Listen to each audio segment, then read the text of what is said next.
Assalamualaikum warahmatullahi wabarakatuh. Perkenalkan, saya Agung Syaful Bahri, NIM 12007177720. Saya berasal dari Prodi Ilmu Hukum kelas IHJ.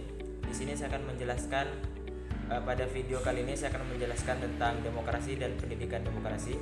Video kali ini mengenai tugas saya pada mata kuliah Pendidikan Kewarganegaraan, ujian akhir semester, dan diampu oleh Ibu Asmarika.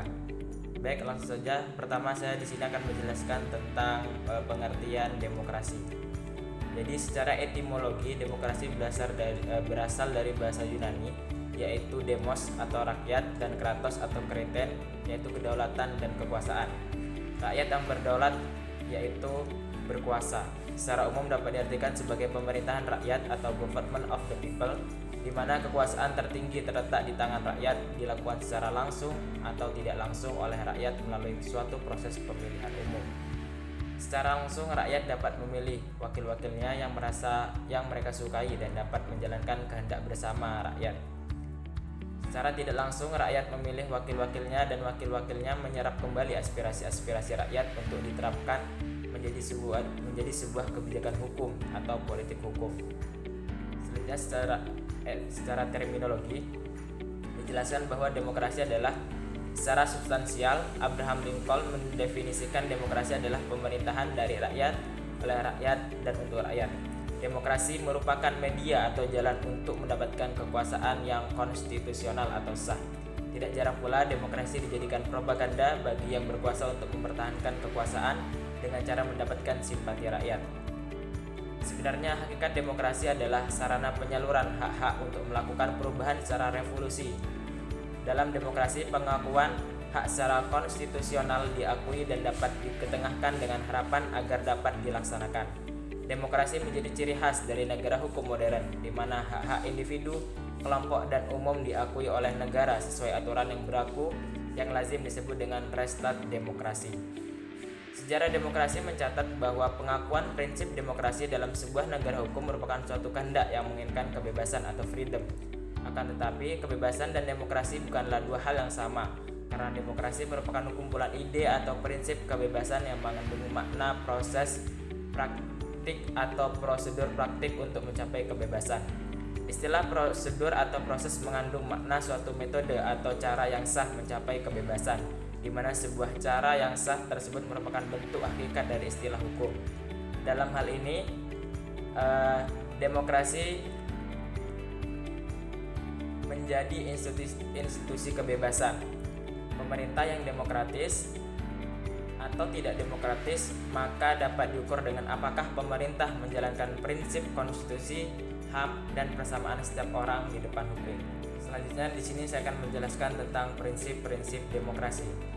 Jadi prinsip demokrasi dan prasyarat dari berdirinya negara demokrasi telah terakomodasi dalam Konstitusi Negara Kesatuan Republik Indonesia. Prinsip-prinsip demokrasi dapat ditinjau dari pendapat Al-Madudi yang kemudian dikenal dengan Soko Guru Demokrasi.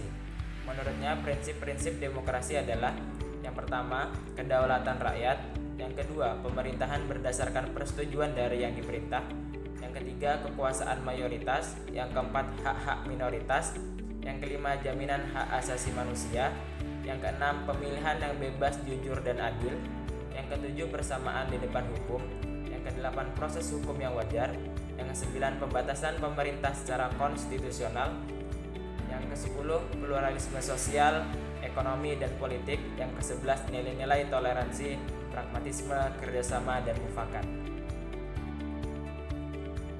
Selanjutnya di sini saya akan menjelaskan tentang ciri-ciri pemerintahan demokratis. Dalam perkembangannya, demokrasi menjadi suatu tatanan yang diterima dan dipakai oleh hampir seluruh negara di dunia. Ciri-ciri suatu pemerintahan demokratis adalah sebagai berikut.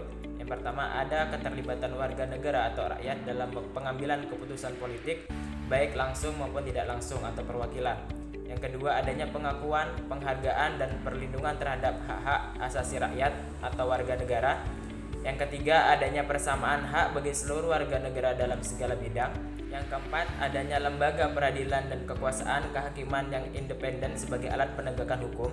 Yang kelima, adanya kebebasan dan kemerdekaan bagi seluruh warga negara. Yang keenam, adanya pers atau media massa yang bebas untuk menyampaikan informasi dan mengontrol perilaku dan kebijakan pemerintah. Yang ketujuh, adanya pemilihan umum yang bebas, jujur, dan adil untuk menentukan memilih pemimpin negara dan pemerintahan secara anggota lembaga perwakilan rakyat. Selanjutnya, adanya pengakuan terhadap perbedaan keragaman suku, agama, golongan, dan sebagainya. Selanjutnya saya akan menjelaskan tentang prinsip-prinsip sebagai pilar pelaksanaan demokrasi yang baik menurut Nurholis Majid. Yang pertama adalah kesadaran akan kemajemukan atau pluralisme. Yang kedua, semangat musyawarah dan mufakat harus menjadi bentuk kedewasaan warga negara. Yang ketiga, cara harus sejalan dengan tujuan sinkronisasi antara das solan dan dengan das sain. Selanjutnya adalah transparansi sebagai bentuk kejujuran dalam suatu kemufakatan. Selanjutnya, pengakuan kebebasan nurani dan persamaan hak dan kewajiban. Dan yang terakhir, berlapang hati bagi semua pihak dalam pelaksanaan pencobaan demokrasi, karena demokrasi merupakan suatu proses sehingga ada kemungkinan ketidaktepatan atau kesalahan dalam praktiknya. Mungkin cukup sekian penjelasan saya tentang demokrasi dan pendidikan demokrasi. Jika terdapat kesalahan, saya mohon maaf. Wassalamualaikum warahmatullahi wabarakatuh.